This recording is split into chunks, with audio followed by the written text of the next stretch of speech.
Mysore Palace of India. So this let me explain the context. I have released another short clip of an answer that I gave about why are there no royal palaces in India, and I said that throughout India's history, India's kings have adhered to a dharmic code of conduct wherein they cannot amass luxuries and wealth. They have to basically serve their highest morality is to serve the kingdom and the people, and not to enrich themselves. And that's why they always lived humbly, and they never lived a luxurious lifestyle.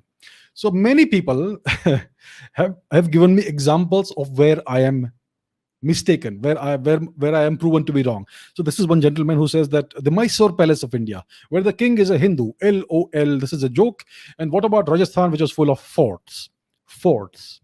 Okay, so that's one. I'll give you some more examples. This is another one by Nirali. We have a palace in Vadodara, Lakshmi Vilas Palace. Solu says, what about the Rajasthani palaces, which are actually forts? Vijay says, episodes like this make me doubt all other episodes. Hope you get a chance to visit Hampi, Rajasthan, etc., other palaces in India. Raigad, okay, Gadi and Gad is not less than palace, etc. Raigad, etc. These are Gads, which Dheeraj would like to interpret as palaces. Okay. Mysore Palace, another example. Okay, so these are examples that people have given me. Now, this is what I have written in the description of my video.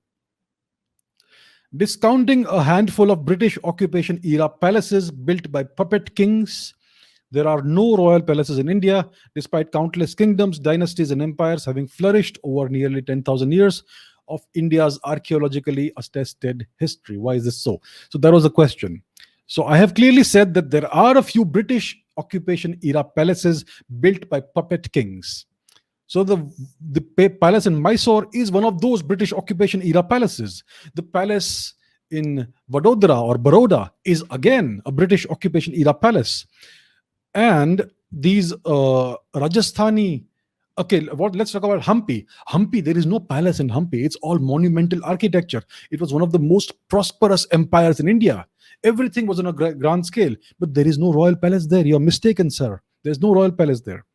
And when it comes to the Rajasthani forts, we have to understand the difference between a fort and a royal palace. A fort is a town that is surrounded by a wall to keep occupiers or invaders out. It is an entire town which is surrounded by a wall.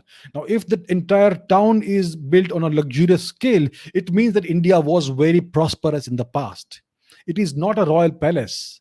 It is a place where everybody, including the king and the commoners and the soldiers, everybody would be encamped within the walls. So those are the Rajasthan forts.